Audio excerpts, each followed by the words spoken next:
Australia has absolutely unique animals. They're the only place where you can find a wide variety of marsupials. And the classic marsupial is, of course, the kangaroo. Marsupial means that after the babies are born, they have to make their way into a pouch, and that's where they find the milk supply. Here, we see a joey in the pouch enjoying the afternoon. In good times, kangaroos can multiply rapidly. They're capable of having babies in the womb at the same time that they have babies in the pouch and babies at foot. The babies, of course, are called joeys. For each of these joeys, the kangaroo is capable of providing specific nutrition, which is different for each one of them.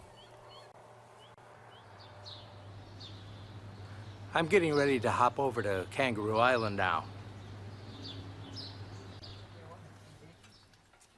This little guy is trying to get into our vehicle.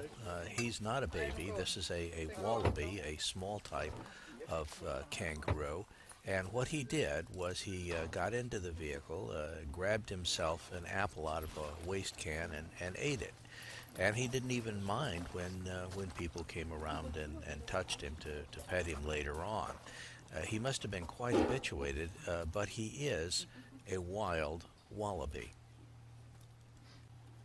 This next marsupial is neither a kangaroo nor a wallaby. It's a pattymmelon, and the pattymmelon is much smaller than either of the other two, although in many ways it's virtually identical.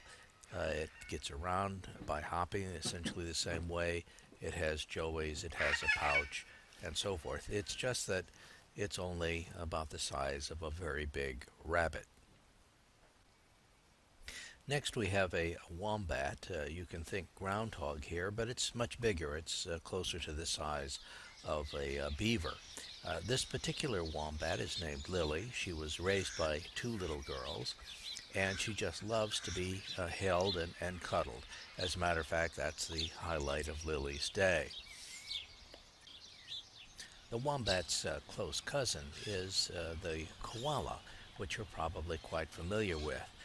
Like a wombat, a koala has a downward pointing pouch.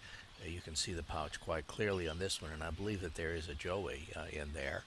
And both the wombat and the koala have a plate on their backside, and the koala uses that plate to sit up comfortably in the trees for long periods of time. Now, koalas are very slow. They don't get around very fast because they have a fairly poor nutrition. They eat eucalyptus leaves, and not all kinds of eucalyptus leaves are acceptable. You probably noticed that this koala happened to have a tag in its ear. Well, that tag indicates that this koala was no longer fertile. The one that we're looking at now, however, has got a joey. The reason that previous koala was not fertile is because on Kangaroo Island, frankly, they have too many koalas, and so they've been sterilizing some of them in order to reduce the growth of the population.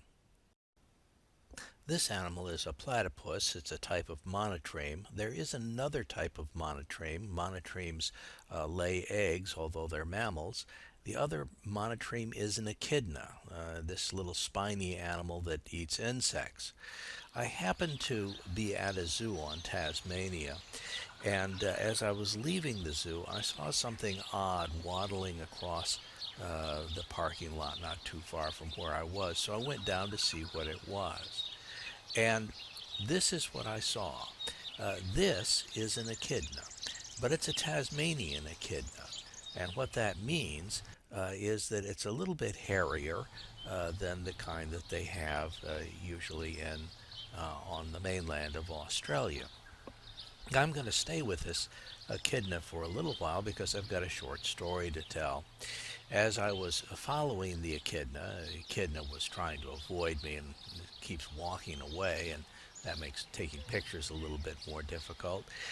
He got to the edge of the zoo, And shortly you're going to be seeing a chain link fence that he runs up upon. And he can't go any further once he's cornered by that chain link fence. Of course, I can get slightly better pictures.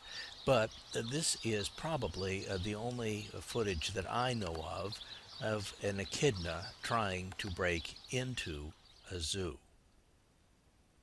Something that you clearly don't expect to see in Australia are penguins. These are little penguins, that's their name.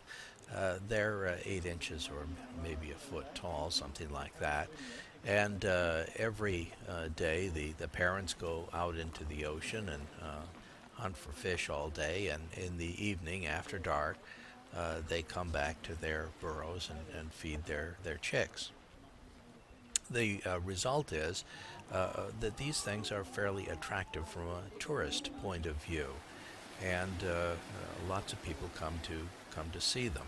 They can be found all over the southeast coast of Australia. Another animal you don't think of when you think of Australia is the sea lion, and nevertheless, on Kangaroo Island there are a fair number of sea lions.